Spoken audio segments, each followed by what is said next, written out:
जब तक एक सलवात और बुलंद कर दें।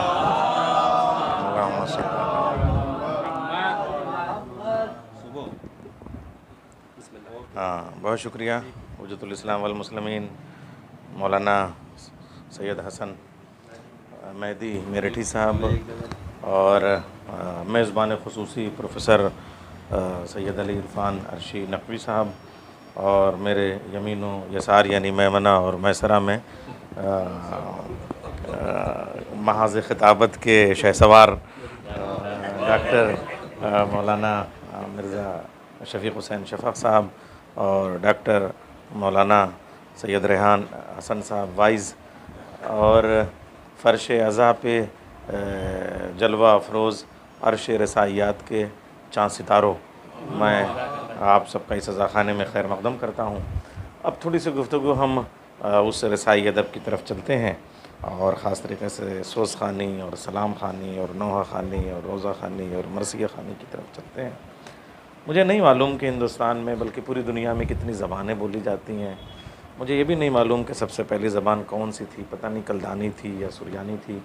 लिखने की ज़बान कौन सी पहले थी, बोलने की ज़बान पहले कौन सी थी, ये सब मैं नहीं जानता। ये भी मैं नहीं जानता कि कौन सी सिन्फ में कैसे क्या हुआ, मगर इतना ज़रूर जानता हूँ कि सबसे पहला मरसिया और दुनिया की सबसे पहली शायरी वो है जो एक बाप के रुखसारों के वरक़ पर एक बेटे की शहादत के गम में निकले हुए आंसुओं के हुरूफ पलकों के अज़ाख़ाने पे इबादत का मुसल्ला बिछा के जारी हुए।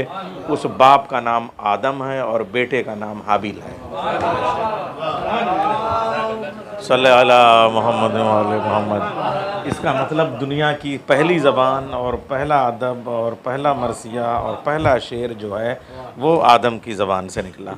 जनाब वो फ़ितरी शायरी हो गई। ये इसीलिए हम कह रहे हैं कि मरसिया एक फ़ितरी सिन्फ़ सुख़न है, जो गम है वो फ़ितरी होता है। और उसके बाद में मुझे नहीं मालूम कि ज़बानों का यह सिलसिला कैसे बढ़ा।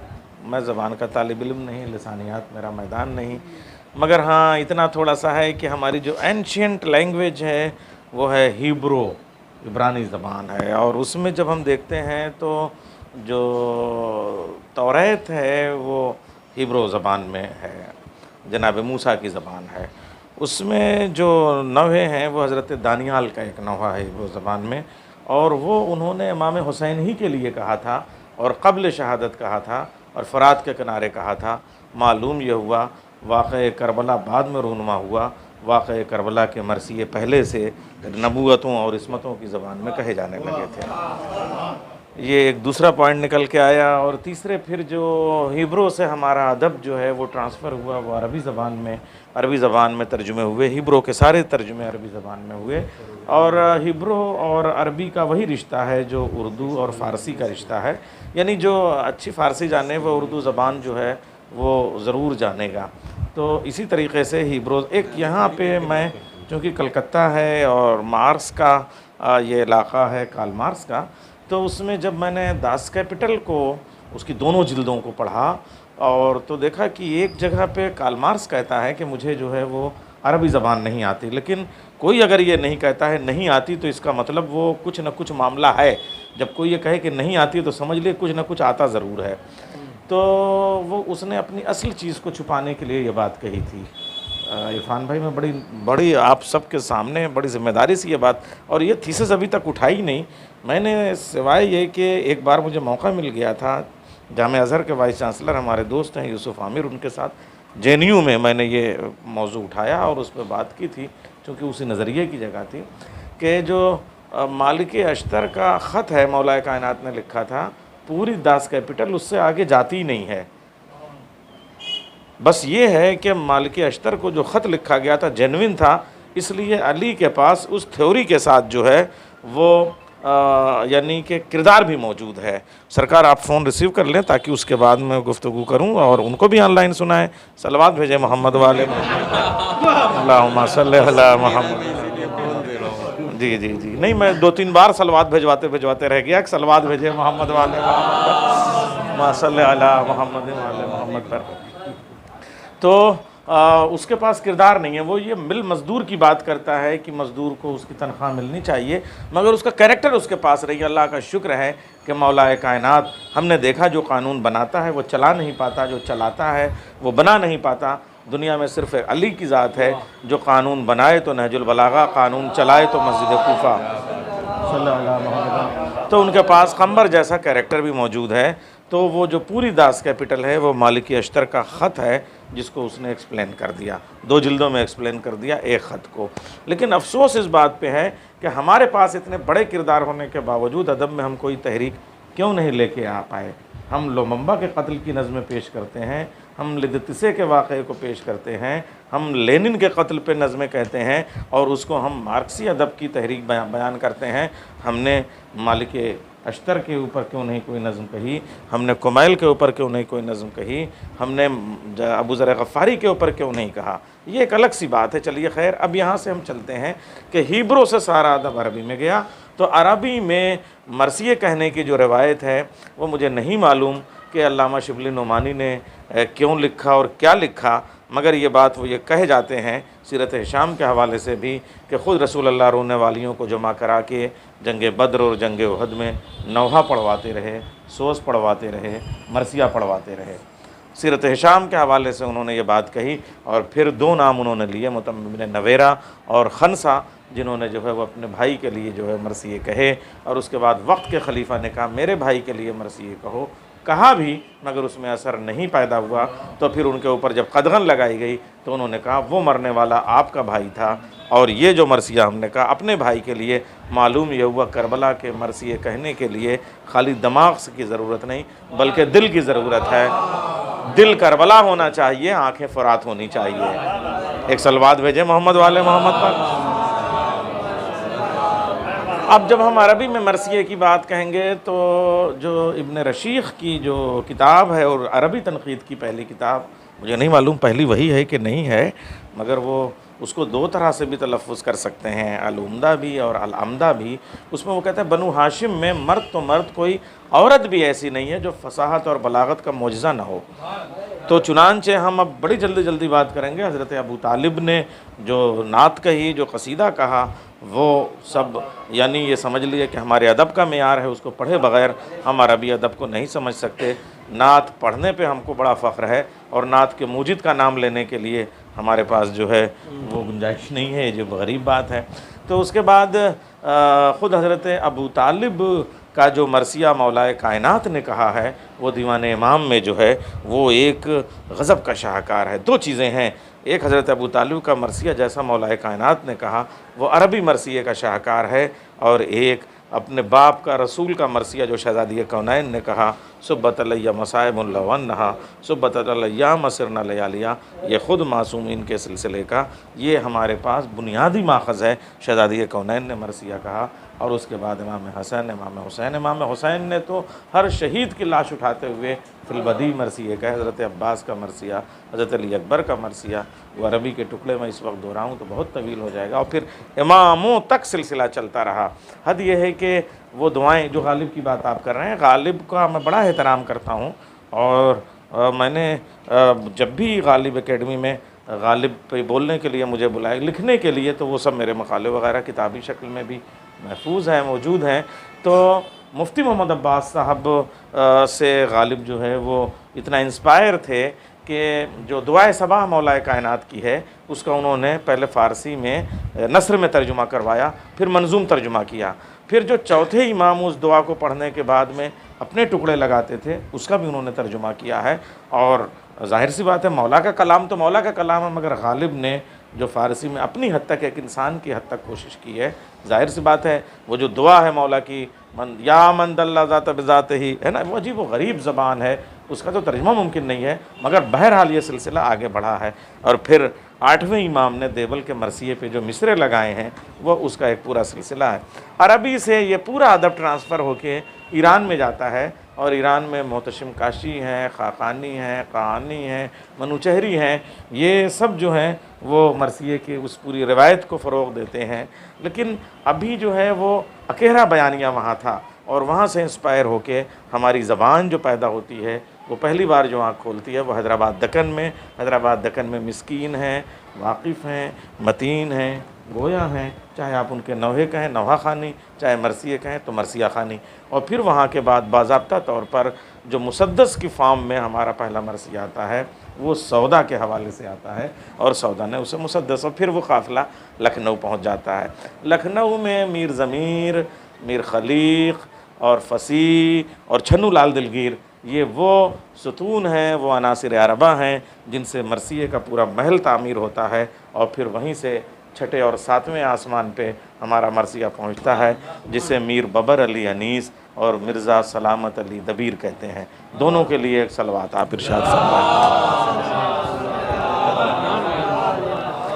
अब उसके बाद जो है वो फ़िक्र के एतबार से तो मरसिया आगे बढ़ा, और जदीद मरसिया हम उसे कहते हैं, उसमें तज्ज़िया शामिल है। लेकिन फ़न के एतबार से जो सनतें हैं, जो ज़बान है, जो बयानिया है, उस पर एक तो सोचा जाए तो बहुत गुफ्तगू हो सकती है, लेकिन गुफ्तगू हो चुकी है, हमारे दोनों भाई कर चुके, गुंजाइश नहीं अनीस और दबीर के बाद। मगर फिर भी चूँकि मरसिया है, ये सिलसिला ख़त्म नहीं हो सकता, तो फिर जदीद मरसिए का दौर होता है। जोश मलियाबादी, आले रज़ा, नजमा फंदी, नसीम अमरोवी और जमील मज़हरी, यहाँ से ये 5 नाम ऐसे हैं जिन्होंने मरसिए को एक नया नहज, असरी मसाइल को जोड़ के मंजूम मकाले की शक्ल देने की कोशिश की। लेकिन मरसिया ख़ानों को वो बहुत ज़्यादा सूट नहीं कर पाया, चूँकि उसमें रज़्म और बज़्म में पढ़त के जो मिसरे थे वो ज़रा सा फ़लसफ़ियाना रंग में आ जाते हैं। तो मरसिया ख़ानों के एतबार से वो जो मीर इश्क़ हैं, आशिक़ हैं, ताशुक़ हैं, सब्र हैं, साबिर हैं, मोमिन हैं, मीर वहीद हैं, प्यारे साहब रशीद हैं, दूल्हा साहब अरूज हैं। यानी वो जो कहा था कि साहब क्या अजीब व गरीब वो जो बैत है कि साहब उम्र गुज़री है इसी दश्त की सयाही में, 5वीं पुश्त है शब्बीर की मद्दाही में। यानी मीर ज़ाहिक और उस मीर इमामी और मीर खलीक़, मीर हसन, मीर खलीक़ और मीर अनीस, और उसके बाद में मीर अनीस के बाद में मीर नफ़ीस के बाद दूल्हा साहब अरूज, वो 7वीं नस्ल हो जाती है। और तब वो कहते हैं सैर एक जाम से हो जाऊं मेरा तौर नहीं, 7 पुश्तों का शराबी हूँ कोई और नहीं। तो ये हमारे यहाँ ये मरसिए की एक तारीख़ है। आज भी अल्लाह का शुक्र है कि मरसिए कहे जा रहे हैं पूरी दुनिया में। अगर उस पर गुफ्तगू की जाए तो घंटों हो जाएंगे। आइए अब हम बात करते हैं सोज़खानी की। देखिए, सोज़खानी में और दुनिया की तमाम जैसे नात की महफ़िलें शुरू होती हैं, उसमें भी कुछ न कुछ इब्तदाइया, कुछ न कुछ दरीचा, कोई न कोई दीबाचा, कुछ न कुछ माक़बल के तौर पे होना चाहिए। बिल्कुल ऐसे ही जैसे नमाज में तकबीरतुल इहराम होनी चाहिए ना, नमाज में नियत होनी चाहिए ना, नमाज में बावज़ू होकर बैठना ज़रूरी है ना, बिल्कुल इसी तरीके से मरसिए की मजलिस के लिए सोज़खानी की ज़रूरत है। और शायद इसीलिए दुनिया की और तमाम पढ़त में और सोज़खानी में एक बुनियादी फ़र्क ये है कि सोज़ में आ की जो आस लगाई जाती है उसकी इस्तिलाहें ऐसी हैं, और वो 20 इस्तिलाहें हैं, वो सब आप हज़रात जानते हैं। जब वो बाजू आस लगाते हैं तो वहीं से लगता है कि कहीं दूर पे मजलिस शुरू हो रही है। तो जैसे अज़ान को सुन के नमाजी मस्जिद की तरफ जाता है, ऐसा ही सोज़ ऐसा होना चाहिए कि अज़ादार फ़र्श अज़ा की तरफ आ जाए। सलावत भेजें मोहम्मद वाले मोहम्मद पर। तो सोज़ जो है वो ऐलान अज़ा है, सोज़ ऐलान मजलिस है कि फ़र्श अज़ा बिछ चुका है। तो उस अज़ान का जो यानी अज़ान अज़ा को हम सोज़खानी कहते हैं। ये सारे मुअज़्ज़िन मौजूद हैं। तो वो जो कैफ़ियत है सोज़ की, वो बिल्कुल अज़ान किसी कैफ़ियत है। अब जो उसमें पढ़ने का अंदाज़ है, उस पर मुसफ़ी ने अपनी शायरी में उन तमाम इस्तिलाहात को, सोज़खानी की इस्तिलाहात को उन्होंने पेश भी किया है। उसमें जो बाजू है, जो आस है, जो आ की आवाज़ है, और उसमें ज़ाहिर सी बात है हम किसी इंस्ट्रूमेंट का सहारा नहीं लेते, अपने गले का ही सहारा लेते हैं। तो मालूम हुआ उस ख़ास फ़िज़ा को पैदा करना जो उस मजलिस आज़ा के लिए होती है, वो काम है मरसिया खानी में, सोज़ खानी में। ज़ाहिर सी बात है कुछ लोग उसमें राग से आगे बढ़ गए तो फतवे वगैरह भी आए, लेकिन उसको इस तरीके से फितरी तौर पे रखा गया कि शरीयत ने उसकी इजाज़त दी और हमारे उलमा भी उसको फिर सुनने लगे। सोज़ खानी की एक बात ये हो गई। अब उसमें सोज़ खानी में भी पहले रुबाई है, और रुबाई के बाद में कुछ मरसिए के बंद हैं, और उसके बाद जो सलाम है। अच्छा, अब ये अजीब व गरीब इसमें भी कई चीज़ें हैं। एक तो यानी कि दस्ते के साथ में सोज़ खानी, और अब वक्त की ज़रूरत हुई तो अकेले भी सोज़ खानी होने लगी। लेकिन सोज़ खानी और सलाम खानी में एक बुनियादी फ़र्क है। जैसे अब इसी में जब हम और खानियाँ करते हैं, जैसे ज़ाकिरी में भी रोज़ा खानी है, नसारी है, या लखनऊ में कारी साहिबान होते थे, छोटे कारी साहब, बड़े कारी साहब, वो, या उसके जो हमारी कच्ची उर्दू में अतराफ़ में ज़बान बोली जाती है कि तुरंती मजलिसें या दौरे की मजलिसें, तो दौरे की मजलिसों में भी एक कैफ़ियत होती थी। मैं आपको अर्ज़ करूं कि ख़तीब अकबर की अभी जो एक समाने आई है मौलाना मिर्ज़ा मोहम्मद अतहर साहब की, और वो आपके यहाँ बीबी अनहारों में, मुर्शिदाबाद में, चाहे वो ताहिर साहब हों ख़तीबुल ईमान, चाहे वो ख़तीब अकबर हों, चाहे ख़तीब इरफ़ान, लोगों ने बहुत पढ़ा, तो वो भी बहुत बहुत जामे इंसाइक्लोपीडिया है ज़माने के एतबार से, खिताबत के हवाले से। वो कह रहे हैं कि दौरे की इन मजलिसों में एक छोटी सी मजलिस बाद में 12 मुहर्रम को होती थी, जिसमें सारे लोग जमा हो जाते थे। जैसे आपने 17 सोज़ खान और मरसिया खानों को जमा कर लिया, ऐसे वो छोटे बड़े जितने कारी होते थे वो जमा हो जाते थे। और इत्तेफाक ऐसा हुआ कि सबको आने में देर हो गई, तो ख़तीब अकबर को 12 मुहर्रम में दफन के जितने मसाइब याद थे वो उन्होंने 1 घंटे तक पढ़ डाले। अब जाहिर सी बात है वो छोटे कारी बड़े कारी क्या करें, मगर अब जो आए तो साहब कैसे, वो देखिए क्या उनके पास हुनर हुआ करता था। ऐसे ही हर सोज़ खान के पास हुनर है, हर मरसिया खान के पास हुनर है। मैं अर्ज़ कर रहा हूँ कि ख़तीब अकबर उसमें लिखते हैं, अपनी ऑटोबायोग्राफ़ी में लिखते हैं कि मैं सोच रहा था कि 1 घंटे के दफन के मसाइब मैं पढ़ चुका, अब देखता हूँ ये छोटे बड़े कारी साहिबान क्या करते हैं। मगर जो छोटे कारी साहब आए तो मिंबर पे आते ही उन्होंने बस एक जुमला कहा, और एक जुमले में पिट्टस पड़ गई और उससे ज़्यादा रिक्कत हो गई। बस उन्होंने जुमला क्या कहा मालूम है कि अभी तक आप जिस्म के दफन होने के मसाइब पढ़ रहे थे, अब मैं सर के बुलंद होने के मसाइब पढ़ता हूँ। देखिए आप, ये जैसे जिसको रब्त मसाइब देने की बात होती है, ऐसे ही आपके इंतखाब की भी बात होती है कि किस वक्त आप सोज़ में कौन सा कलाम इंतखाब कर रहे हैं, मरसिया खानी में कौन सा, और उसमें भी फौरी तौर पे तब्दीली होती है। मैं मरसिया खानी राजा महमूदाबाद ने अनीस और दबीर दोनों को बुलाया, और सुबह की मजलिस 11 बजे की मिर्ज़ा दबीर साहब ने पहले पढ़ी, और उसके बाद में ज़रा सा जो फौरी तौर पे मजलिस थी उसके बाद मीर अनीस की थी। तो जब उन्होंने पढ़ा हुए काबा क़ुरबानी दावर है हुसैन, तो मजलिस हिट हो गई। और तो जितने अनीस के शागिर्द थे वो दबीर के शागिर्दों से मुसाफ़िया कर करके कह रहे हैं, अब आपके उस्ताद को देखेंगे, मरसिया ना बदलना पड़ जाए तो हमारा नाम बदल दीजिएगा। इस तरह की बातें हुआ करती थी। सुनते हैं छिड़ गई थी अनीस व दबीर में, और फैज़ उठा रहे थे मुहिब्बाने करबला। तो साहब वो मीर साहब के शागिर्द ने जैसे ही कहा, तो मीर साहब के भी जो है वो मौला के चहीते शायर ये सब थे। उन्होंने फ़ौरन अपना मरसिया चाक किया और कहा इसे दरिया बुर्द कह दो, अब काज़ा तखलिया कर दिया जाए, 1 घंटे के लिए कमरा छोड़ दिया जाए, और उसके बाद मैं ताज़ा मरसिया पढ़ूंगा। उन्होंने पूरा मरसिया कहा। कौन सा मरसिया? आज शब्बीर पे क्या आलम तन्हाई है। तो ये एक नशिस्त के मरसिया ये सब हैं। तो ये हमारे यहाँ जो है वो शायरों का कमाल था। मगर अब मैं अर्ज़ कर रहा हूँ आपके सामने, सोज़ खानी के बाद मरसिया खानी। मरसिया खानी के अपने एक आदाब हैं, तहज़ीब है, नशिस्त है, बर्खास्त है, गुफ्तगू है, लहजा है, मतानत है, संजीदगी है, ख़िताब करना, मजमे पे निगाहें डालना, आना सजी हुई मजलिस को। और उसके बाद में मरसिया खानी में देखिए, मरसिया खानी के लिए सिर्फ़ मरसिया खान की तैयारी नहीं होती है, बल्कि साहिब अज़ा बानी अज़ा की भी ज़िम्मेदारी होती है। यानी अगर हज़रत क़ासिम की मजलिस है तो ऐसे तबर्रुकात रखे जाएँ, हज़रत अली असग़र की मजलिस है तो एक गहवारा होता है, हज़रत अब्बास की मजलिस है तो अलम नस्ब है। तो इस तरह के तबर्रुकात रख के फिर वो पूरी फ़िज़ा साजी होती है। और उसके बाद जब मरसिया ख़ान आते थे तो जैसे आज चले आ रहे हैं ये नहीं, मरसिया ख़ान भी एक हैसियत रखता है, मौला का शायर है। तो जब मीर अनीस आते थे तो मीर अनीस के हाथ में बस्ता नहीं होता था, बल्कि वो बहुत नाजुक नाजुक कदमों से जैसे एक शाइस्तगी के साथ में, यानी जैसे मौला की बारगाह में कदम आहिस्ता आहिस्ता बढ़ाया जाता है, एक अज़ादार बन के, एक पुरसेदार बन के, ऐसे वो मिंबर पे आके बैठ जाते थे।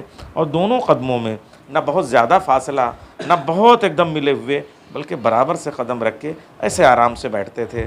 और वो आराम से लखनवी पाजामा और उसके बाद लखनवी जो कुर्ता होता था, और उस कुर्ते के ऊपर जो उनका अंगरखा होता था, उस अंगरखे में जो उनके काम बहुत नाजुक से होते थे, या इस तरह से चौखानों के काम या पुश्तमाही के काम, ये सारे काम। और उसके बाद उनकी आस्तीनों में जो चुना हुआ, यानी कि हाँ, ये झुर्रियाँ नहीं, हाथों में ज़ोफ़े पीरी ने चुना है जामा असली की आस्तीनों को, ये कैफियत। और उसके बाद जो उनकी टोपी होती थी वो दुपल्ली होती थी, और उसमें कभी वो चौगोशिया, कभी पंचगोशिया, कभी शशगोशिया, हालात के तहत मजलिस की मुनासिबत से उसमें वो गोशे डालते थे।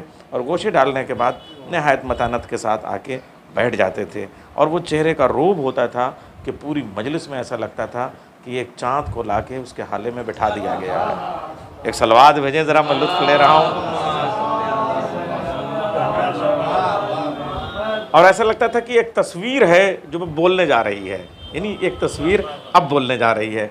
तो इतने में फिर उनका एक जो शागिर्द होते थे उनके जो बस्ते के, और जाहिर सी बात है ये पूरे सिलसिले होते थे, दबिस्तान होते थे, और उनके शागिर्द वो नहायत अदब और एहतराम से एक बस्ता मीर साहब की खिदमत में यूँ पेश करते थे। और मीर साहब थोड़ा सा बुलंद होके, चूँकि वो मरसिया है, इमाम की मदह है और इमाम का ज़िक्र है शहीदान करबला का, थोड़ा सा उठ के उस मरसिए को कबूल करते थे। और कबूल करने के बाद अपने जानुओं को रहल बना के उस कुरान अज़ा को अपनी रहल पर रखते थे, और उसके बाद में फ़ातिहा कहते थे। और उसके बाद में वो जो कैफियत है, अभी देखिए ये मरसिया ख़ानी, अभी ये वो फ़ातिहा कहते थे, फिर फ़ातिहा जो होता था फिर वो चंद रुबाइयाँ पढ़ते थे, और फिर सलाम के चंद शेर पेश करते थे, और फिर जो मरसिया शुरू करते थे। अब मरसिए में पढ़त के मिसरे कहे जाते थे। और ये यूँ ही नहीं है, जो चेहरे अज्जाए तरकीबी हैं, चेहरा है और उसके बाद सरापा है, और उस सरापा में पढ़ने की जो शान है, मैं कैसे कैसे पूरी गज़ल में, मैं अभी आपको अगर 4-6 बैतें ऐसी सुना दूं और कोई गज़ल का मतला ले आइए तो मैं मरसिया कहना और पढ़ना और पढ़ाना छोड़ दूंगा। ऐसे ऐसे हैं मरसिए के कि बैतें, आप ये देखिए, मैं आपको कुछ पेश करता हूँ, देखिए, और उसमें महसूस कीजिए कि ज़बान देखिए आप, और गज़ल के ऐसे मतले हो तो बताइए। और पढ़त के मिसरे हज़रत अली असग़र के लिए अभी मैं अर्ज़ करूँगा कि वाकई जैसा आपने कहा, बानों के शीरखार को हफ्तुम से प्यास है। मिर्ज़ा दबीर ने जैसा मरसिया कह दिया है वैसा आज तक खुद मीर साहब का भी नहीं है। हालांकि मीर साहब की एक बैत मैं आपको पेश करता हूँ, लेकिन कमाल क्या है दोनों में कि मीर साहब ने उसमें फ़न का मुज़ाहरा किया है, उस्तादी की है, मुतालिया है, मुशाहिदा है, नज़र है, नज़रिया है, अक़ीदा है, हिफ्ज़ मरातिब है, सब है। लेकिन मिर्ज़ा दबीर ने मामता में ढल के जो मरसिया कह दिया है, एक माँ भी उतनी शिद्दत से महसूस नहीं कर सकती। मैं दोनों की एक एक बैतें पेश करता हूँ और फिर कहता हूँ पूरी गज़ल में ऐसा मतला हो तो ले आइए। मीर साहब का मरसिया जो हज़रत अली असग़र के लिए है, मीर अनीस का, वो 9 मुहर्रम को हज़रत अली असग़र को अपनी आगोश में लेते हैं और उसके बाद में कहते हैं, रोए हैं फ़ुरक़त शाह अली जनाब में, रोए हैं फ़ुरक़त शाह अली जनाब में, नरजिस के फूल तैर रहे हैं गुलाब में। ज़बान देखें आप।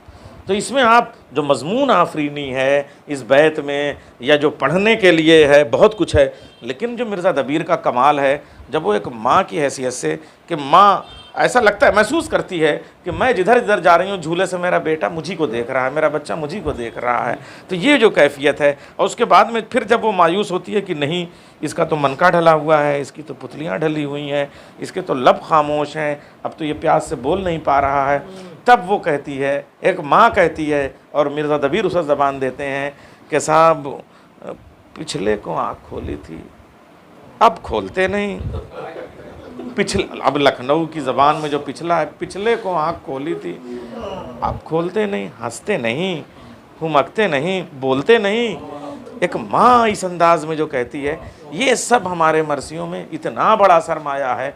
या फिर मैं मिर्ज़ा दबीर की एक बैत पेश करूँगा, मैं सबको मैं पेश करता हूँ। देखिए, मिर्ज़ा दबीर की बैत है कि जिस वक्त हज़रत मुस्लिम ने अकील को इमाम हुसैन रुख़सत कर रहे हैं, तो दोनों हम उम्र हैं, दोनों साथ में खेले हैं, इंसानी ज़िंदगी भी है, बशरियत भी है। उसको मिर्ज़ा दबीर कहते हैं कि मिलते हैं कहाँ साथ के खेले हुए भाई, अफसोस कि हम आज अकेले हुए भाई। अब देखिए, अब ये है, अब ये मीर साहब का मैं यतीमान मुस्लिम तिफलान मुस्लिम के लिए कहता हूँ। वो कहते हैं साहब, गुर्बत में कोई चाहने वाला नहीं मिलता, शम्मे भी जलाओ तो उजाला नहीं मिलता। अब आप तवा की जो गली है और उसका जो एक वहशत है और जो वहाँ पे एक मुनाफिकत की फ़िज़ा है और हाथों की लकीरों की तरह से कूफे की उलझी हुई गलियाँ हैं और उसमें ज़िंदगी जो है वो उसकी नब्ज़ें डूब रही हैं, ऐसे में ये कैफियत देखें आप, ये नहीं सौरदबीर का। मगर अभी मैं अर्ज़ करूँ कि इसकी जो पढ़त का फ़न था, अब यहाँ पे दो रुख लेंगे हम। अनीस में और मीरसोज में ज़रा सा फ़र्क है। मीरसोज जो है वो पढ़त के एतबार से लफ्ज़ों के तलफ़्फ़ुज़ को बदल के अपनी बुलंद ख़ानी की चुटकियों में लफ्ज़ों को दबा के माने बदलने पे मजबूर कर देते थे, तलफ़्फ़ुज़ तक बदल देते थे। कैसे? एक मैं मिसरा पढ़ता हूँ। बातों में वो नमक के ज़बां को मज़ा मिले, तलफ़्फ़ुज़ तो यही है। क्या खूबसूरत मिसरा है। बातों में वो नमक के ज़ुबां को मज़ा मिले। अब आप देखिए, ज़बां ये सब बड़े फ़र्क हैं। मगर अब जब मीरसोज पढ़ते थे, जिनका जिक्र उन्होंने किया, वो पढ़ते थे बातों में वो नमक जो ज़बां को, ऐसे नहीं। अब देखिए मरसिया खानी है, सोज खानी पे थोड़ी सी बात हुई, वो कहते थे बातों में वो नमक कि ज़बां को मज़ा मिले। अब वो नहीं कहते थे वो नमक, वाव को हे से हटा के नून में तशदीद देते थे, मगर उससे जो फोर्स पैदा होता था तो ऐसा लगता था मुंह में वाकई नमक आ गया हो। सलावत भेजे मोहम्मद वाले मोहम्मद। ये कैफियत थी बताने की। देखिए ये मरसिया खानी में ये सारे इम्कानात हैं। और मिर्ज़ा दबीर के यहाँ तो गज़ब है इस तरह की चीज़ों का। जैसे जाहिर सी बात है कि शेर की आमद है कि रन काँप रहा है, वो ऐसे पढ़ रहे हैं और लोग ऐसे मुड़ के देखने लग रहा है कोई शेर आ गया।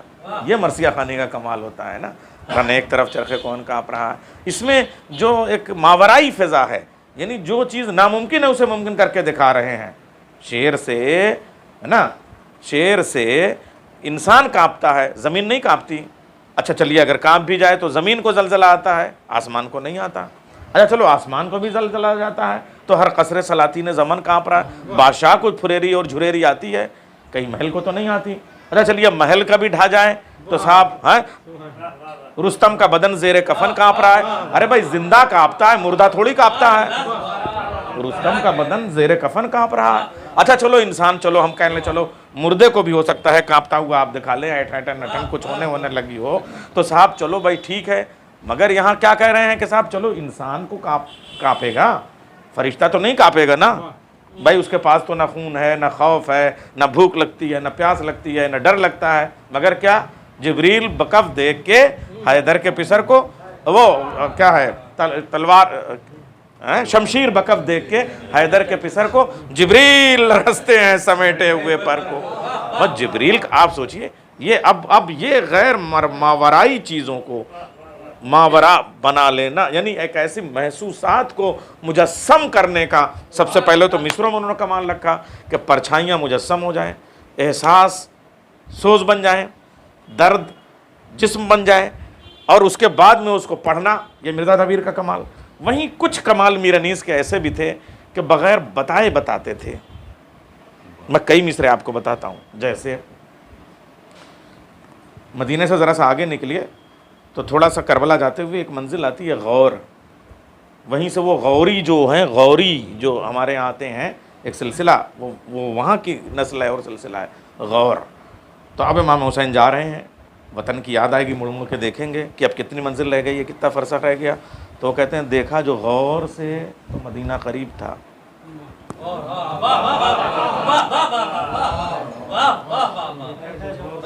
अब यूं जो पुतलियां ढलका के गौर से देखा, अब उसके पीछे पूरा जो गौर की एक मंजिल है। अब आप सोचिए कि एक पुतली में उसे रखना, यह मीर अनीस का कमाल था। और वो भी कुछ ज़्यादा करते, फिर अर्ज़ कर रहा हूँ यहाँ से कि जैसे सोज़खानी की शर्त यह है कि जैसे अज़ान नमाज के लिए होती है, वो तक़द्दुस, वो एहतराम बाकी रहे, ऐसे ही ठीक है। जो बात अभी मैं रेहान साहब ने कही, बहुत उम्दा बात, वही बात मैं आगे बढ़ा रहा हूँ कि ड्रामे में और मरसिया खानी में फ़र्क है। ड्रामे में सारा कंसल्टेशन एक्टर पे आ जाता है, जैसे जैसे वो आपकी पुतलियाँ घुमाएं आपकी घूमेंगी। लेकिन मर्सिया खान को अपने ऊपर नजर नहीं रोकना है, अपने से उठा के फौरन करबला भेजना है। अगर आपने इतना कर दिया कि निगाह आप पे ठहर जाए तो ड्रामा हो जाएगा, मर्सिया खानी नहीं होगी। आप तवज्जो दे के फौरन फरात के किनारे सामाइन को भेज दीजिए। अगर आप अपने चेहरे पे उससे ज्यादा देर तक रोक ले गए तो वो ड्रामा हो जाएगा, मर्सिया खानी नहीं होगी। आप हल्की सी तवज्जो, आंखों का इशारा देके, अब देखिए मीर अनीस कहते हैं हम वो हैं गम करेंगे मलक जिन के वास्ते। अब जब तवज्जो करते हैं तो साहब मलक और जिन यानी इंसान और जिन्नात और फरिश्ते का जो रिश्ता था वो उन्होंने इस मरसे में रख दिया।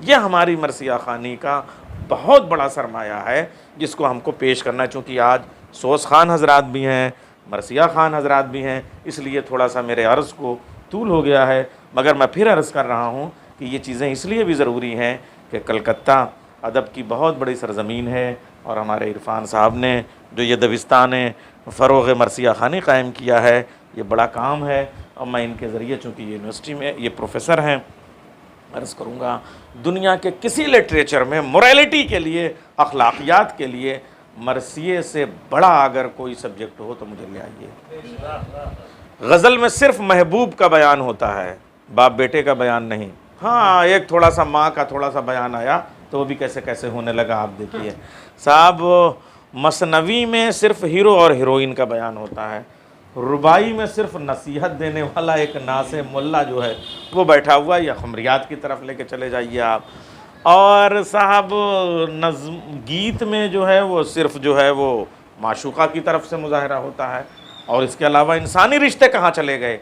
लेकिन मरसिया एक ऐसी सिन्फ है जिसमें बाप बेटे के रिश्तों के तकाज़े क्या हैं, माँ बेटे का रिश्ता क्या है, भाई बहन का रिश्ता क्या है, चचा भतीजे का रिश्ता क्या है, मामू भांजे का रिश्ता क्या है, आका और ग़ुलाम का रिश्ता क्या है, उम्मत और इमाम का रिश्ता क्या है, शहर और शहरी का रिश्ता क्या है, मज़हब और मजहबी का रिश्ता क्या है, खुदा और बंदे का रिश्ता क्या है, रसूल और उम्मत का रिश्ता क्या है। जितने रिश्ते हो सकते हैं वो सब मरसिया में मौजूद हैं। मरसिया एक ऐसी मुकम्मल सिन्फ़ सुखन है। और मोरालिटी के हवाले से मैं एक बंद जो है वो मीर अनीस का पढ़ता हूँ, और देखिए अगर ऐसा बंद आपको कहीं मिले तो मुझे बताइए। लड़ते थे मगर शेक्सपियर को भी हमने पढ़ा है, वर्ड्सवर्थ को भी पढ़ा है, डेफोडिल वो जो फूलों वाला दरिया है जाके उसके किनारे सब पढ़ा है, उसके घर पे जाके शेक्सपियर को शेक्सपियर के घर पे जाके पढ़ा है, वर्ड्सवर्थ को वर्ड्सवर्थ के घर पे जाके हमने पढ़ा है, गोयटे को गोयटे के घर पे जाके लेक्चर दिया है हमने। मगर साहब क्या मैं अर्ज़ करूँ, चलिए डेफोडिल की बात है, हम करते हैं, वाकई वो दरिया बहुत अच्छा है। जब भी जाइए ऐसा लगता है कि नेचर सजा रहा है, बारिश झूम रही है और उसमें वो डेफोडिल फूल जो है वो तैर रहे हैं। मगर क्या बताएं, जैसा मरसिया मीर साहब कहते हैं करबला में, जिस वक्त जब करबला में दाखिला शाहिदी हुआ, वो कहते हैं कि साहब उतरा ये कहे कि कश्तिये उम्मत का नाखुदा, जितने सवार थे वो हुए सब पियादा पा। हाँ, हज़रत ने मुस्कुरा के ये हर एक से कहा, देखो तो क्या तराई है, क्या नहर, क्या फ़िज़ा। अकबर शगुफ्तारू हुए सहरा को देखकर, अब्बास झूमने लगे दरिया को देखकर। ये वाली कैफियत अगर कहीं मिले तो आपको मुझे बताइए। या आप अखलाकियात की बात करते हैं, अखलाकियात में मीर अनीस कहते हैं लड़ते थे मगर गैस से रहमत थी ज़्यादा। मैं इस वक्त मरसिया खानी का मुजाहरा नहीं कर रहा हूँ, मैं सिर्फ पढ़ रहा हूँ।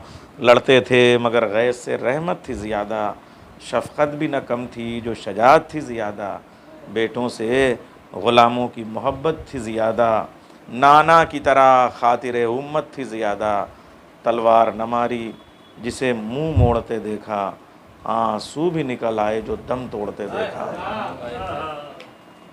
ऐसी शायरी हमारे मर्स। अब इतना बड़ा सरमाया जिसके पास है उसको पेश करना आप सबका फरीज़ा है। तो आप लोग उस पैगाम्बर की हैसियत से जो करबला के पैगाम को आम, और याद रखिएगा आज जो बर्र सग़ीर में इस्लाम है यह सिर्फ़ और सिर्फ जो है वो मैं क्या अर्ज़ करूँ कि उनकी तबलीग में मरसियों का भी बड़ा किरदार है, मरसिए का भी बड़ा किरदार है। और आज भी अल्लाह का शुक्र है मरसिए कहे जा रहे हैं। इमाम हुसैन के लिए सवाब में शिरकत करने के लिए सिर्फ़ एक बंद अपने मरसिए का मैं पेश कर रहा हूँ और उसी के साथ ज़हमत आपकी तमाम सरकार आएंगे। मेरे अर्ज़ को तूल हो गया, मैं काफ़ी लंबी तकरीर कर गया, तो बस मैं अर्ज़ कर रहा हूँ एक बैत, मैं ख़ुद अपने मरसिये की एक बैत पेश करता हूँ कि शऊर व फ़िक्र की तहज़ीब के शगुन में हुसैन, शऊर व फ़िक्र की तहज़ीब के शगुन में हुसैन, सुकूत लौहे मशियत सदाए कुन में हुसैन, कलंदरों की ज़बां सूफ़ियों की धुन में हुसैन, ब्रह्मनों के भजन ज्ञानियों की गुन में हुसैन, नज़र रसूल की है और मिजाज रब का है, इसे धर्म में न बांटो हुसैन सब का। बहुत शुक्रिया। बावाज़ बुलंद नारे सलावत। बहुत मुबारक आपको, और